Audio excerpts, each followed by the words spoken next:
School क्या नहीं लग रही? क्या नाम है आपका? हाँ, तो ये कौन सी क्लास के बच्चे हो?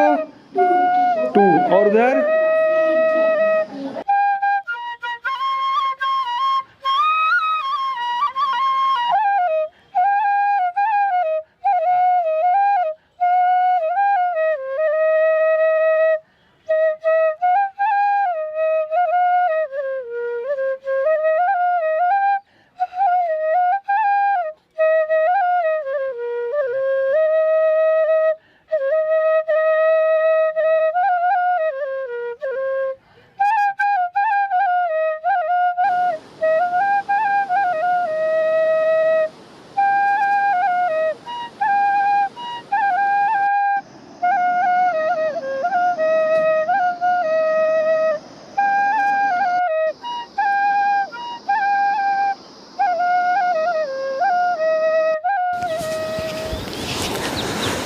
नमस्कार दोस्तों, गौड़ा गांव की सुबह से आप सभी को गौड़ा गांव की एक नई सुबह से आप सभी का स्वागत है। आप देखना शुरू कर चुके हैं रूरल टेल्स और मैं हूं संदीप गुसाई। पिछला वीडियो आपने देखा कैसे दुर्मी से हम जब चले गौड़ा के लिए तो गौड़ा गांव की बजाय उसका जो एक तोक है ठीक सामने तोली, वहां पर रुके हुए हैं। तो आज जो है वो गौड़ा गांव की पूरी कहानी आपको बताएंगे, गौड़ा का इतिहास और जो उससे जुड़ी हुई और भी इंटरेस्टिंग बातें हैं। फिलहाल इस पूरे वीडियो में बने रहिए और कोशिश हम करेंगे, क्योंकि फ़ोन लॉक हो चुका है तो आज या कल तक हमें देहरादून भी पहुंचना है।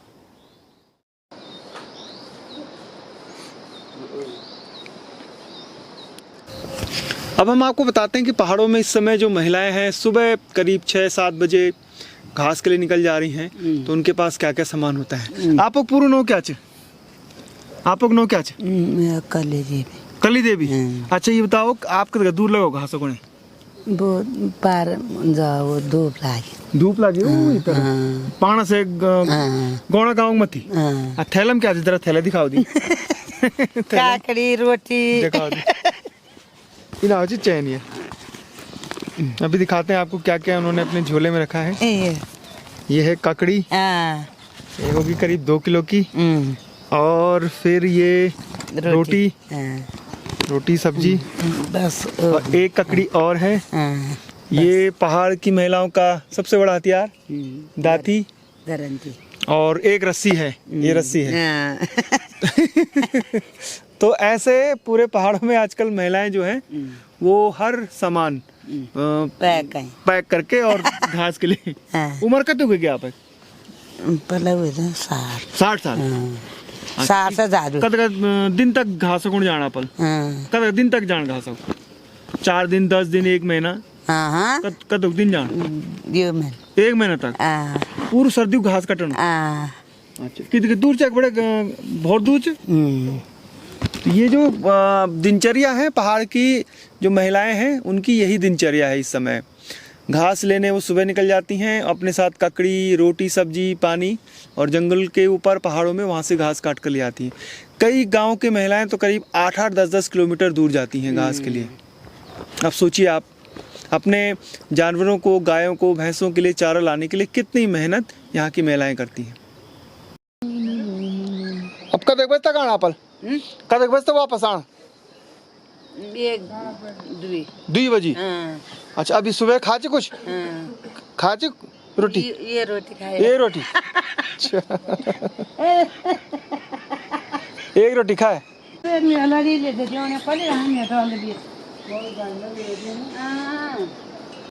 वो जहाँ धूप आई है ना, वहाँ उन्होंने जाना है घास के लिए।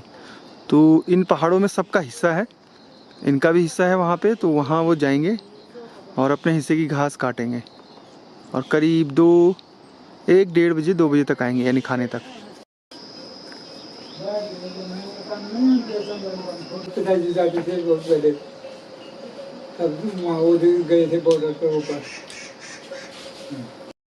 ये हैं लक्ष्मी जी हैं। लक्ष्मी जी ने जो भोजन खिलाया, जो बातें बताई, बहुत बहुत धन्यवाद आप दोनों का। उनकी बेटी, आपका क्या नाम है बेटा? दिया बेस्ट, अब स्कूल की तैयारी कर रही है। चलिए बहुत बहुत धन्यवाद, फिर मिलेंगे। बाय बाय बाय जी। तो अब दीपक के जो तोक है गोणा गांव का तोली, वहाँ से दीपक मुझे थोड़ा सा रास्ता दिखाने के लिए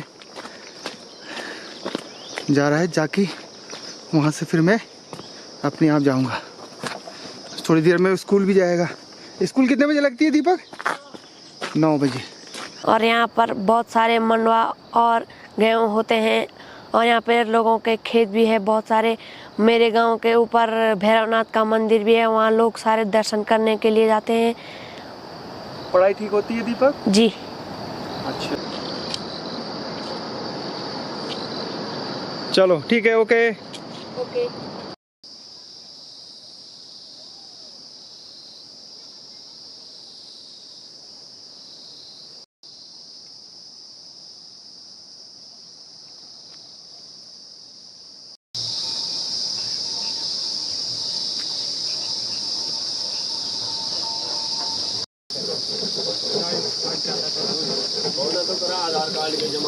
सालों पहले जब केदारनाथ, बद्रीनाथ, गंगोत्री, यमुनोत्री की यात्राएं होती थी तो इसी तरीके से जो चट्टियाँ होती थी उनमें पहाड़ के जो हमारे भवन निर्माण शैली है वैसे ही दुकानें होती थी।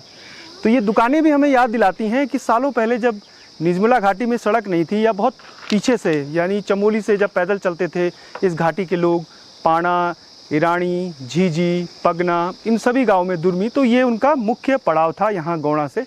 और इसी रास्ते फिर ये झूला पुल है विरही में, आगे दिखाएंगे आपको। और यहाँ पर वो अपना जैसे सुबह निकलते थे तो दिन तक यहाँ पहुँचते होंगे, और जब पाणा ईरानी के लोग वहाँ से सुबह निकलते होंगे तो यहाँ तक वो नाश्ते तक पहुँचते होंगे। तो यहाँ पर बैठ के चाय नाश्ता करके या खाना खा के फिर उनका आगे मूवमेंट होता था चमोली की तरफ। कुछ ऐसा ही था चारधाम यात्रा भी। चट्टियाँ होती थी हर 10-15 किलोमीटर के पड़ाव में, और वहाँ पर रुकना होता था यात्रियों को। तो ये मकान देखकर उन चट्टियों की याद आ गई जो चारधाम यात्रा में थी। हाँ हाँ, क्या बन रहा है? चावल और दाल कहाँ की है? दाल राजमा। और वर्तमान में तो सर समस्याओं की भरमार है। समस्याएं हैं। ये जैसे आप देख रहे हैं अभी पैदल होके आ रहे हैं आप, तो रोड का भी एक बहुत बड़ा मुद्दा है। ये बरसात में तो पूरा टूट जाता है। मतलब ये लगाइए आप, ये आवाजाही के लिए सिर्फ 7-8 महीने ही सुचारू रूप से चलता है, बाकी ऐसे ही है मनमाने तरीके से चलता है। जो भी यहाँ पे मतलब शासन हो या प्रशासन हो ध्यान नहीं देता, क्योंकि हम एकदम बैकवर्ड में हो गए, बैक में। एक तो बड़ी मुश्किल से नेगी जी के प्रयासों से यहाँ पे जो जियो का टावर लगा है, थोड़ा उससे हम मतलब देश विदेश या अपने राज्य या डिस्ट्रिक्ट की जो भी सूचनाएं हैं या समाचार हैं उससे मतलब विज्ञ हो जाते हैं, उसको देख पाते हैं। बाकी संचार की सुविधा भी ऐसी है, समझो आप एक टावर के भरोसे मतलब पूरी घाटी चल रही है। 9-10 गांव हैं इसमें। और बाकी तो सर जब ये तालाब फूटा सन 70 के बाद, तो 70 के बाद से ही ये लगाइए कि हमारी किस्मत उसी टाइम मतलब बेकार हो गई। अभी एक आस जगी है सर कि जो ये दुर्मी ताल है, दुर्मी ताल का थोड़ा हम पुनर्निर्माण करें, और उसके बारे में लगे हुए भी हैं काफ़ी युवा लोग। और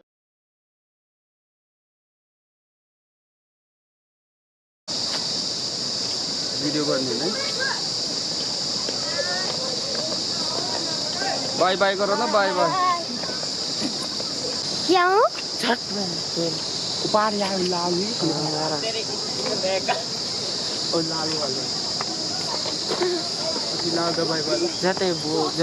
हर घाटी का जो भौगोलिक परिस्थितियां हैं वो बदल रही हैं। कुछ साल पहले इसी झूला पुल से पाणा ईरानी के लोग सफ़र किया करते थे। ये करीब 150 मीटर लंबा ये पुल है जो इस समय गोणा गांव और जो इस तरफ जो रोड कटी है उसके बीच एक सेतु का काम कर रहा है।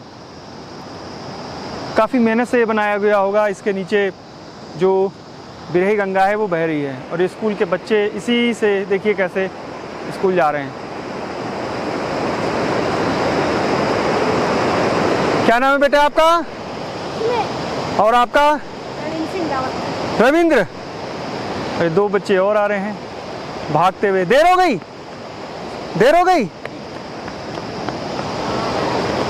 ये भारी हो गया बैग। ये है, क्या नाम है आपका? आदिश। आदिश। भाग क्यों रहे हो? भाग क्यों रहे हो? जाओ जाओ जाओ जाओ। बेटा क्या बनोगे बड़ा होके? पुलिस? और देखिए यहाँ के बच्चों की खासियत क्या है, जिससे भी पूछो वो फौज में जाना चाहता है।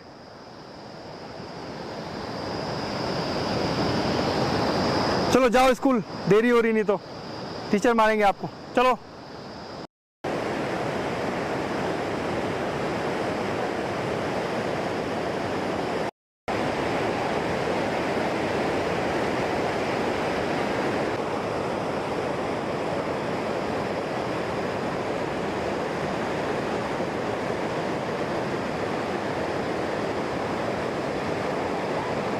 है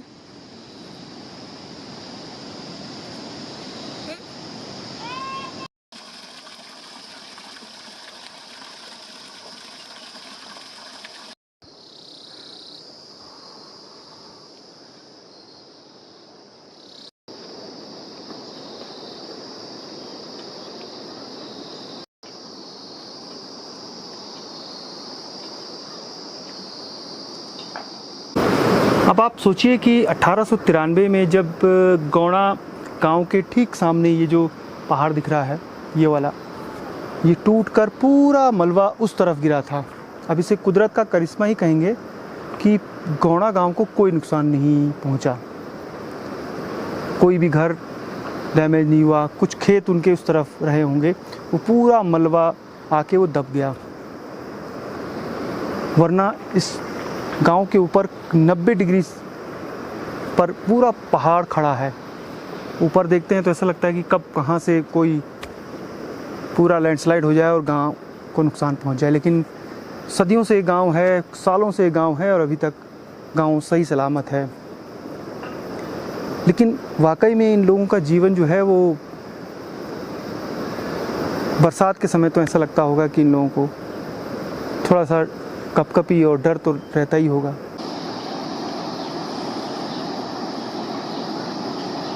अब आपको समझाते हैं कि इस गांव के नीचे बह रही है बिरही गंगा। ये मलबा थोड़ा जहाँ पर मलबा और ऊपर अभी भी रुक रुक के उधर से गिरता रहता है।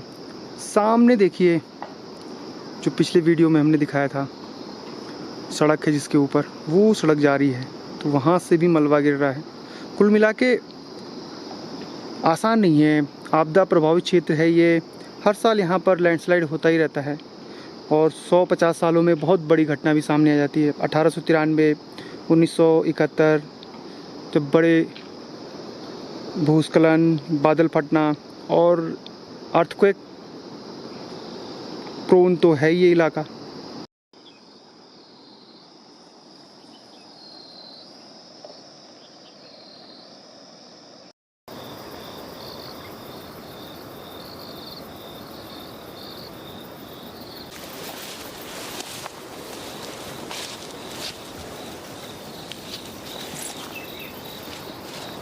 गौड़ा गांव जो है वो अपनी खेती बाड़ी के लिए प्रसिद्ध है।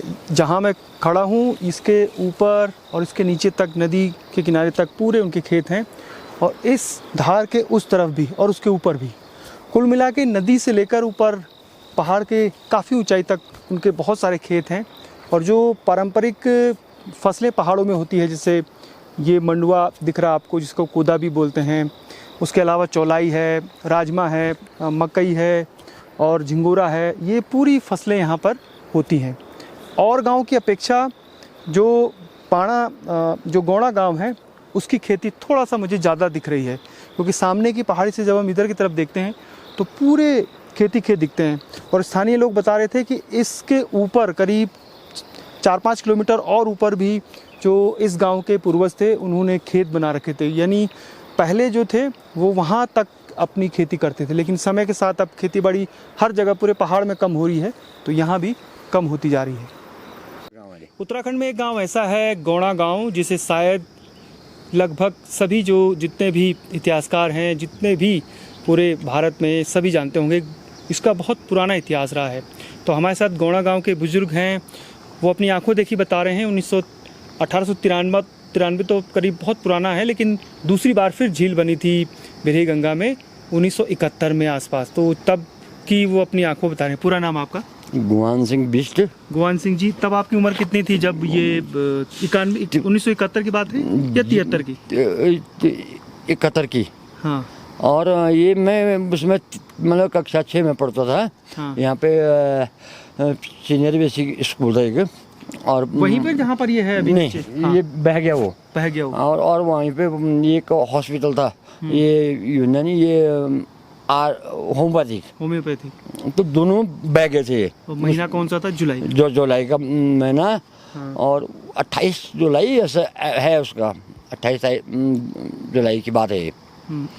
और ये 28 जुलाई की बात है। आप लोग स्कूल गए होंगे सुबह पढ़ने के लिए? स्कूल गए थे। स्कूल से मतलब जैसे स्कूल में गए ना वहाँ पे, हाँ। तो वहाँ पे पढ़ते थे, तो छुट्टी हो गई हमारी। शाम को 12 बजे के बाद वो दिन के 2-3 शुरू हुई, और 2-3 बजे के बाद वो पानी आना शुरू हो गया।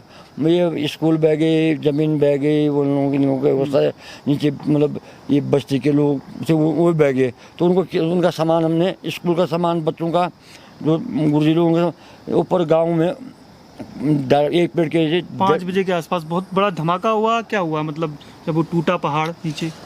नहीं, लैंडस्लाइड होता रहा? उससे ये हुआ कि जब पहले तो हल्का चला था दिन में, जब रात को वो बाढ़ आ गई, वो बेला कुछ भी उसी दिन बाढ़ आई थी वो। हाँ, बेला कुची कहते हैं, हाँ, उस तरफ अलकनंदा की तरफ। अलकनंदा के उससे वो एक फ्लड आया था। हाँ। तो करीबन इसने अलकनंदा को रोक दिया था। बिरही ने आगे जाके जाके मतलब बिरही गंगा को रोक दिया था। हाँ। पीपलकोटी एक जगह है, वहाँ तक बिरही गंगा भी बंद हो गई थी। फिर जब आप लोगों को पता लगा कि बादल फट गया है, फ्लड नहीं, तो लाइव मतलब सारे लोग सब इकट्ठे हो गए। हाँ। एक जगह पे, मतलब वो गुर्जी लोग और जितने भी सब मतलब गांव के लोग सब, ये यहाँ पे तो जमीन भी मतलब हिलने लगेगी। तो ये चाय भी आ गई, आप बताते रहिए। जी जी।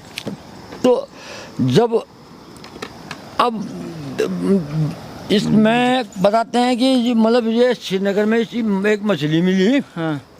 एक यहाँ पे वो अंग्रेजों ने दूसरी मछली डालती, ट्राउट। हाँ, ट्राउट। जब झील बनी होगी तब जी। हाँ। तो उसमें क्या था कि तो वो एक बड़ा कभी कभी वो तालाब में, झील में फटकता था, तो झील को फाड़ता था वो। तो बोलते उसका 85 किलो वजन था, जो मछली यहाँ से गई थी। अच्छा, ये बताइए, जब 71 में हुआ तो कोई जनहानि तो नहीं हुई थी उस समय? नहीं, जो बिरही पूरा बह गया था। हाँ। मतलब तुम्हारे मतलब ये अलकापुरी पूरा बह गया था उस टाइम पे। जो डिस्ट्रिक्ट की चमोली खतरे में आ गया था, उसको 10 वहाँ जोशी गोपेश्वर ट्रांसफर शिफ्ट उसके बाद किया गया। इस घाटी में तो कोई नुकसान नहीं हुआ? नहीं, यहाँ पे एक बिरही में एक ये कहते ना, ये आजकल विकास अधिकारी, तो वो बह गया। अभी तो 8 बजे में तो मिलेंगे ना लोग आपको। हाँ। तो अभी तो यार गांव खतरे में है, लेकिन गांव बहुत खूबसूरत है। हाँ। 1971 में जब बिरही गंगा में झील बनी दोबारा, और फिर वो झील टूटी, तो आगे तब अलकनंदा नदी में बाढ़ आई। उसके बाद उत्तर प्रदेश सरकार ने ये प्रस्ताव किया कि बिरही से तपोवन तक, यानी बॉर्डर तक, जो नीति वैली है वहाँ तक सड़क बनाई जाए। यहाँ से सड़क यहाँ तक पहुँच चुकी थी, निजमुला तक, और इसके आगे सड़क मार्ग बनाना था। उसने सीधे तपोवन निकला था, यानी जो लॉर्ड कर्जन ट्रैक है। लेकिन उसके बाद झील टूट गई। झील टूटी तो काफ़ी नुकसान हुआ। नुकसान होने के बाद फिर जो वो सड़क मार्ग था वो कहीं दूसरी तरफ शिफ्ट हो गया। अगर उस समय सड़क बन गई होती, या उसके बाद भी सड़क बन गई होती, तो पूरा जो बॉर्डर इलाका है इस घाटी से भी जाया जा सकता था।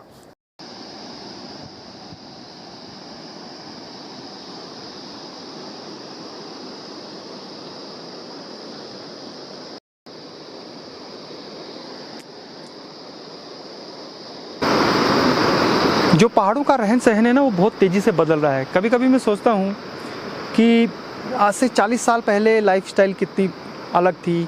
इस पूरी घाटी या पूरी चमोली या उत्तरकाशी या फिर पिथौरागढ़ या फिर बागेश्वर, लोग ज़्यादातर कपड़े ऊन से बने हुए पहनते थे। ऊन की स्वेटर होती थी। आपने उत्तरकाशी में देखा होगा, अभी भी लोग जो है वो सूतन जो पैंट है या फिर जैकेट है, कोट है। और चमोली के जो और भी इलाके हैं वहाँ भी ऊन के कपड़े कुछ लोग पहन रहे हैं। पहले आज से 40 साल पहले तो लगभग सभी लोग, सभी जो महिलाएं हैं, पुरुष हैं, उन्हीं कपड़ों को पहनते थे। लेकिन ये जो उत्तराखंड में बहुत बड़ा चेंज आया ना 1962 के युद्ध के बाद आया, जब भारत तिब्बत व्यापार होता था। तो भारत तिब्बत व्यापार पहले माणा की तरफ से होता था, नीति पास की तरफ से होता था, उसके अलावा जादुंग जो उत्तरकाशी में है वहाँ से होता था, और जो दारमा वैली है, जो ब्यास घाटी है, लिपुलेख दर्रा है, इन करीब 5-6 दर्रों से होता था। तो तिब्बत से सामान आता था और वहाँ से नमक लेके आते थे, वहाँ से कपड़े उनके जो याक हैं या भेड़ जो तिब्बत की हैं, और यहाँ के लोग भी बड़ी मात्रा में जो भूटिया जनजाति है या इस घाटी के लोग भी ऊन के कपड़ों को पहनते थे। ज़्यादातर महिलाएं पुरुष उसी को पहनते थे, लेकिन अब महिलाओं ने वो कपड़ा पहनना छोड़ दिया है। वो चाहे सूट है या फिर साड़ियाँ हैं और जो कपड़े हैं वो पहन रहे हैं। तो धीरे धीरे जो भेड़ पालन है वो कम होता जा रहा है। कम मतलब इतना कम कि पहले जिसके पास 200, 250, 300 भेड़ बकरियां होती थी वो या तो ख़त्म हो गई हैं या 10, 20, 30 रह गई हैं। आने वाले 40 साल बाद जो मैं देख रहा हूँ आगे कि केवल किताबों में रहेंगी। जो बच्चे देखेंगे कि हमारी दादी, हमारी नानी, नाना या हमारे जो पूर्वज थे वो ऐसे कपड़े पहनते थे। और इस क्षेत्र में 3 इंटर कॉलेज है, एक निजमुला में इंटर कॉलेज है, एक गौड़ा में है और एक पाणा ईरानी में है। और इस क्षेत्र का बीच मध्य में यहाँ विद्यालय है, गौड़ा हमारा विद्यालय है। और आप सामने देख भी सकते हैं, हमारा विद्यालय राजकीय इंटर कॉलेज गौड़ा है। और यहाँ के अच्छे हमारे जो टीचर्स हैं और जितने भी हमारे स्टाफ है बहुत अच्छे मेहनत करते हैं, अच्छे पढ़ाई करते हैं, और हमारे बच्चे जो है यहाँ पर अच्छा पढ़ते हैं। और मेरा ये मानना है जो गवर्नमेंट स्कूलों में पढ़ाने के बजाय प्राइवेट स्कूलों में पढ़ा रहे हैं, उसके बजाय अगर इसी तरीके से जहाँ जैसे यहाँ पर मेहनत होती है, हमारे इस क्षेत्र में मेहनत करते हैं, तो इस निसंदेह ये है कि प्राइवेट स्कूलों से अच्छा बेहतर हमारा ये विद्यालय सरकारी स्कूल बहुत अच्छे। बच्चे यहीं पढ़ाए 12वीं तक? मेरे 2 बालक हैं और अभी एक बड़ा वाला जो अभी इंटर कॉलेज यहीं से किया उसने, और उसने अभी BSc फाइनल है। और दूसरा बेटा अभी इंटर कॉलेज मतलब यहीं मतलब उसने इंटर कर दिया, अभी वो BSc फर्स्ट ईयर में अभी इस वर्ष गोपेश्वर में गया है। और हमारे यहाँ पर बच्चों की स्ट्रेंथ भी अच्छी है। हाँ, पहले से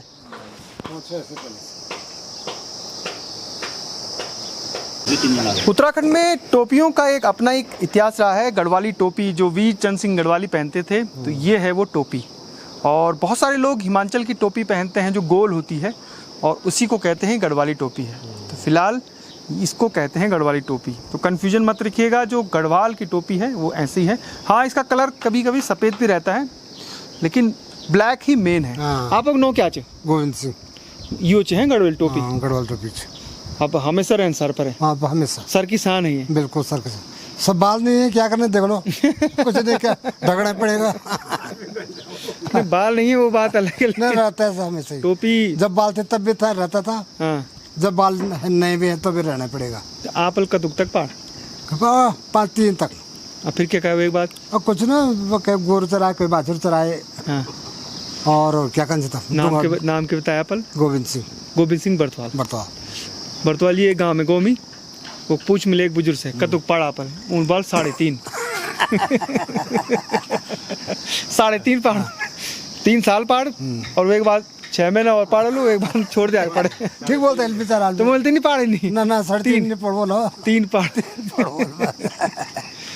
कभी आप अगर गढ़वाल आए तो यहाँ की टोपी आपको मिले तो जरूर लीजिएगा, एक अलग सी फीलिंग आती है। और दूसरी बात यह है कि यहाँ हर घर से एक फौजी है, तो ये देवभूमि के साथ साथ जो है वो वीर भूमि भी है। आप चमोली जाएं, पौड़ी जाएं, टिहरी, उत्तरकाशी, किसी भी इलाके में जाएंगे, फ़ौज का जाने का जो ट्रेंड है, मैं इस घाटी में जिस गांव में जा रहा हूँ बच्चों से पूछ रहा हूँ तो कह रहे हैं फ़ौजी बनेंगे। तो फ़ौज का एक ट्रेंड ना ब्लड में है कि हर घर हर गाँव तरफ से फ़ौजी हैं। आप नहीं क्या कोशिश फौजी में जाने की? तो 3 पास कॉलेज साहब।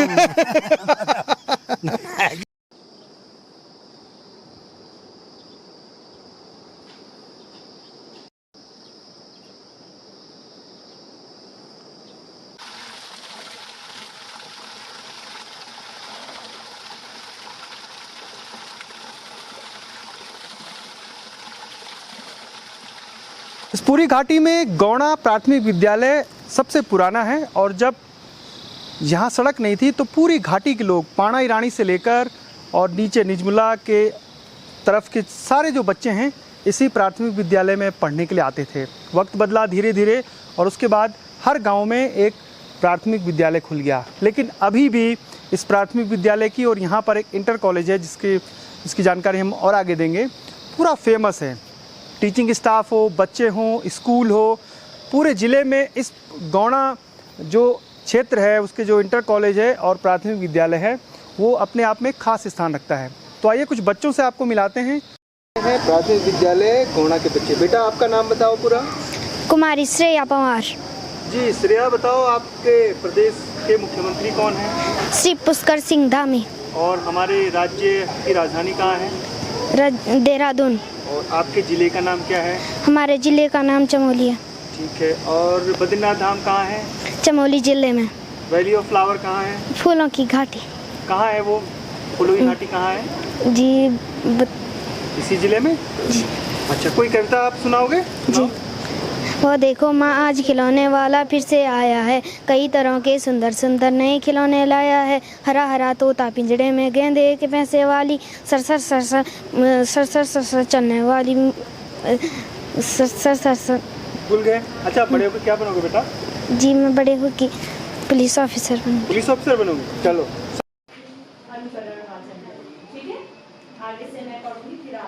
एक बार मक्खी,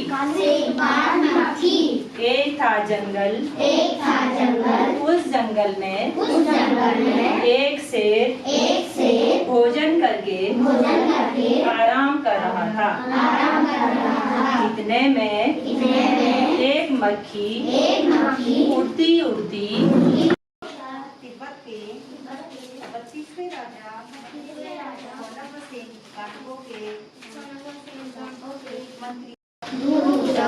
मशहूर थे। तो जो वहाँ के तिब्बत के जो 32वें राजा थे,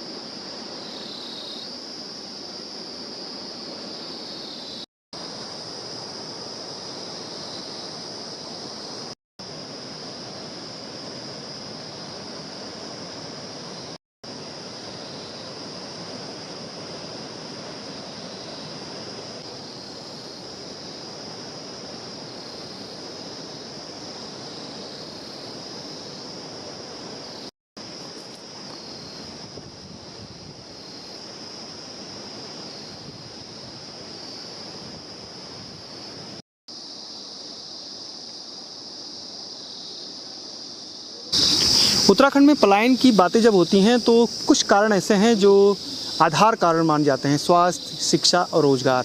लेकिन जब हम दसोली ब्लॉक के निजमुला घाटी में आते हैं तो हम थोड़ा सा तस्वीर अलग पाते हैं। तस्वीर अलग कैसे? गौड़ा इंटरमीडिएट कॉलेज में हूँ मैं, और इस गौड़ा इंटरमीडिएट कॉलेज का पुराना इतिहास रहा है। इस पूरी वैली में ये पहला प्राथमिक विद्यालय था जो हमने पीछे आपने देखा, और उसके बाद जब झील टूटी तो ये जूनियर हाई स्कूल था उस समय, उसके बाद फिर वो निजमुला गई। लेकिन बाद में 2006-07 में ये फिर इंटर कॉलेज हाई स्कूल में प्रमोट हुआ। हमारे साथ प्रधानाचार्य हैं बिस जी, जिन्होंने 2007 में कमान संभाली और तब से वो यहीं हैं, इसी इंटर कॉलेज को संवार रहे हैं यहाँ की। बिस जी, बहुत बहुत धन्यवाद आपका, जो इतने इंटीरियर में आप इन बच्चों को तराश रहे हैं। कितनी मुश्किलें आती हैं? पिछले करीब 7 से अगर जोड़ूँ मैं तो 15 साल तो हो ही गए लगभग। जी 15 साल हो गए सर। आपका बहुत बहुत आभार।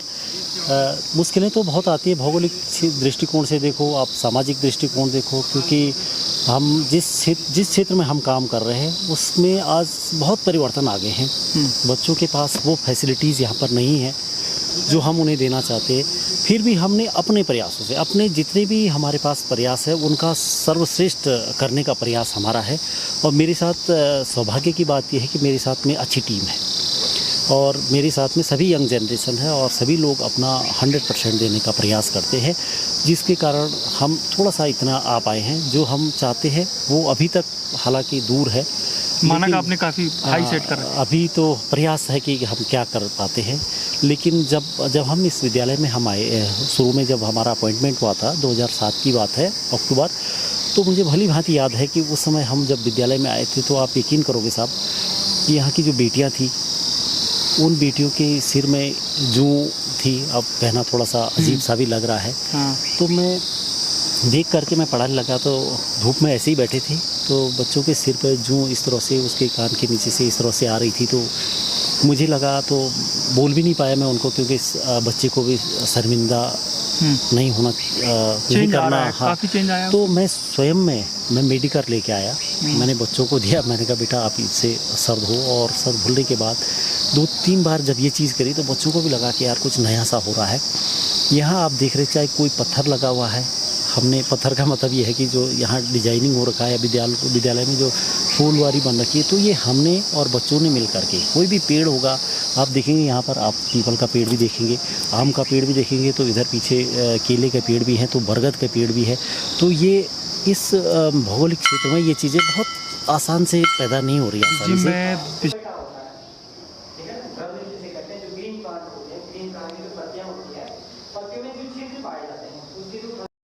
कार्य करते हैं प्लांट में। पहला तो जो वाटर रूट में वाटर लिया अधिक मात्रा में, तो आप बताओ कि रंध्र के कितने कार्य होते हैं? गोवल सिंह रंध्र के 2 कार्य बताए थे, इंस्ट्रूमेंटल जिसे कहते हैं। गौड़ा इंटरमीडिएट कॉलेज में कुछ टीचर ऐसे हैं जो पिछले सालों से इसको तराश रहे हैं, और कभी शायद उन्होंने कोशिश ही नहीं की यहाँ से ट्रांसफ़र की। जब देहरादून में टीचरों की निदेशालय और सचिवालय में अपनी पोस्टिंग के लिए लाइन लगी रहती है, वो लोग लगे रहते हैं किसी तरीके से यहाँ से पहाड़ों से मैदानी इलाकों में।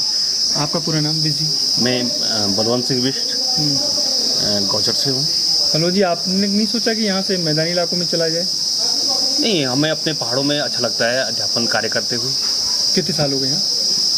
हमें 14 साल से, विगत 14 वर्षों से यहाँ पे हूँ, और कभी ऐसा एहसास नहीं हुआ। लेकिन तो आपका तो टेन्योर हो चुका है, वो तो ऑटोमेटिक ट्रांसफ़र होना चाहिए था। हाँ, वो तो हो चुका है, लेकिन हमारी पॉलिसियाँ ऐसी हैं कि कोई अमल नहीं होता उन पर, वो केवल पॉलिसियाँ बनती है, एक खाना पूर्ति होती है। हाँ। और एक समय पीरियड होता है किसी भी चीज़ का। इतने लंबे समय तक एक क्षेत्र में रहना बड़ा कठिन होता है, विषम भौगोलिक परिस्थितियाँ है, हर चीज़ देखनी पड़ती है। तो मैं यही चाहता हूँ कि टीचरों को समय समय पर चेंज किया जाए, उनको प्लेसिंग चेंज हो, ट्रांसफ़र पॉलिसियाँ सही हो, तो हमें बहुत अच्छा रिजल्ट मिलेगा। अच्छा, इस घाटी के बारे में आपकी क्या राय है? मुझे तो लगता है कि चमोली की जो खूबसूरत वैलियाँ हैं उनमें से ये भी एक है, बल्कि उत्तराखंड की खूबसूरत वैलियों में से एक ही है। लोग अच्छे हैं, इसका जो जियोग्राफिक ब्यूटी है वो भी अच्छी है। आपकी क्या राय? इतने साल हो गए आपको यहाँ? हाँ, मैं विगत 14 वर्षों से विद्यालय से 100 मीटर के दायरे में रह रहा हूँ, और इस क्षेत्र को एक समृद्धि का क्षेत्र है। केवल एक ही परेशानी यहाँ पे है कि बच्चों को थोड़ा दूर से विद्यालय में आना पड़ता है। सुंदरता के मामले में बहुत सुंदर वैली है, आप यहाँ से लाहौर कदम चले जाए, आगे सप्तकुंड निकल जाए, इससे आगे हमारे एक और इंटर कॉलेज यहाँ से आगे है, ईरानी में। आप गए हैं वहाँ पे? ईरानी में गया हूँ। हाँ, तो अच्छा लगता है, अपने इन क्षेत्रों में काम करके बहुत अच्छा लगता है।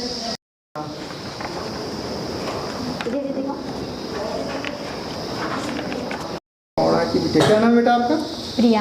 प्रिया, ये बताओ क्या क्या करते हो आप पढ़ाई के अलावा? सर मैं सुबह स्कूल आती हूँ पहले, और उसके बाद स्कूल के बाद घर जाती हूँ, और फिर शाम घर जाके पहले स्कूल का काम करती हूँ, उसके बाद खाना बनाती हूँ, उसके बाद खाना खाने के बाद थोड़ी देर रेस्ट करती हूँ, और सर उसके बाद घास को जाते हैं, और उसके बाद घर आते हैं, और फिर जी कभी कभी लकड़ी को भी जाते हैं। घास कितनी दूर जाते हो बेटा लेने? सर आधा किलोमीटर। और फिर घास से घर आती हूँ, फिर शाम को रोटी बनाती हूँ, सब्जी सब काम करती हूँ, और उसके बाद सर पढ़ती हूँ थोड़ी देर। कौन सा सब्जेक्ट आपको सबसे अच्छा लगता है? सर मेरे को मैथ। ये अच्छा, अब क्या बनोगे बड़ा होकर? सर मैं इंजीनियर बनूँगी। बहुत पढ़ाई करनी पड़ती है? जी बहुत पढ़ाई करनी पड़ती है उसके लिए? जी। सबसे अच्छा टीचर कौन है आपको जो लगते हैं? सर जी ड्राइंग वाली मैम। अच्छा, क्यों, ऐसा क्यों? सर जी क्योंकि वो जी बहुत अच्छा पढ़ाती है, बहुत अच्छी ड्राइंग बनाती है। जी हंसते हुए पढ़ाती हैं जी। और ड्राइंग अच्छी भी लगती है जी। ठीक है, ये बनाया और इसको आपने गलत बनाया है, ठीक है। वैसे ड्राइंग सबसे मजेदार क्लास होती है। मज़ेदार, बच्चे खुश रहते हैं इसमें, टेंशन नहीं है, बच्चे खुश रहते हैं। क्या बनाया जाए आज, इसको मिटाएंगे, ठीक है, दूर करना हमने दूर करना है। जब हम क्लास में आते नहीं है तो बच्चे बुलाने आते हैं कि मैडम आपका पीरियड है, आ जाओ। अगर कभी सडनली कोई काम हमारे को पड़ गया, हमने थोड़ा लेट हो जाते हैं, तो बच्चे हमारे पीछे कि मैडम आ जाओ। प्रिया बन सभी कंपलसरी है या ये यहाँ पर कंपलसरी है। इंटर हाई स्कूल इंटर में नहीं है, यहाँ पर हाई स्कूल में है बस। अब ये पूरा जो ऊपर से लैंडस्लाइड हो रहा है, लैंडस्लाइड तो एक्टिव 2-3 साल से है, लेकिन सबसे बड़ी मुश्किल इस स्कूल के लिए होगी है। ऊपर से रोड साफ़ करते हुए सारा मलबा वो नीचे गिरा दे रहे हैं। और ये है स्कूल की बिल्डिंग। अब स्कूल की तरफ से शिकायत तो कर दी गई है, लेकिन अभी तक ना तो सेफ्टी वाल बनाई गई है, जो बना रहे हैं इसको PMGSY की तरफ से। स्कूल को भी खतरा बना हुआ है। लोगों की ज़मीन भी जो है उस पर भी बड़े बड़े बोल्डर पत्थर गिर के मलबा नीचे फेंका जा रहा है। वो कर रहा है लो। ये देखिए अभी जो पत्थर गिर रहे हैं ऐसे ही पूरा मलबा जो है वो नीचे गिराया जा रहा है।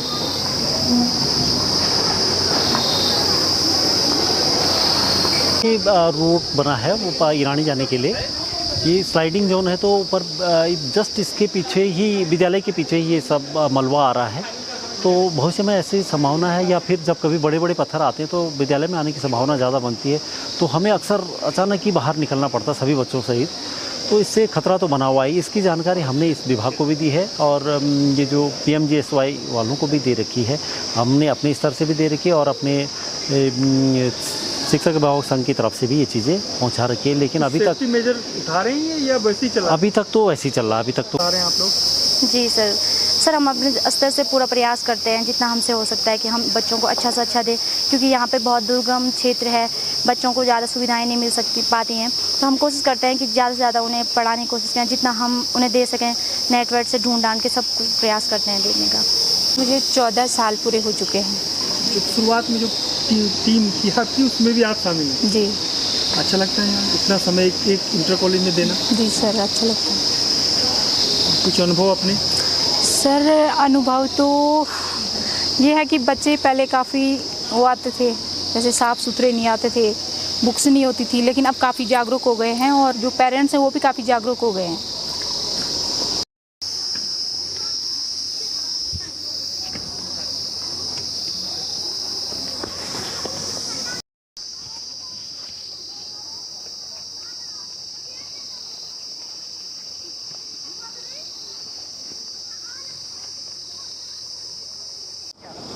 उत्तराखंड में बहुत सारे ऐसे विद्यालय हैं जो दुर्गम क्षेत्रों में आते हैं, और उनमें से गौड़ा इंटरमीडिएट कॉलेज एक है। अब आपको बताऊं, यहाँ पर 7 लोगों का अपॉइंटमेंट हुआ था जब ये स्कूल जो है वो हाई स्कूल हुआ था। उसके बाद इसको 2014-15 में इंटरमीडिएट किया गया। 7 में से 4 लोग आज भी 14 साल से यहाँ पढ़ा रहे हैं। और ऐसे में जबकि देहरादून में ट्रांसफ़र पोस्टिंग के लिए जो टीचर हैं वो वहाँ मौजूद रहते हैं, लेकिन इतने सालों से ये पढ़ा रहे हैं ये टीचर, 4 टीचर, और खुश हैं। और भी टीचर हैं, लेकिन 14 साल से एक ही इंटरमीडिएट कॉलेज में पढ़ा रहे हैं। तो बड़ा सोचकर अच्छा भी लगा, आश्चर्य भी हुआ, क्योंकि जब टेन्योर पूरा होता है तो टीचरों को अपने आप पोस्टिंग दी जाती है। लेकिन अच्छी बात है कि ये यहाँ के बच्चों को संवार रहे हैं। ये ग्रीन टी पीते हैं।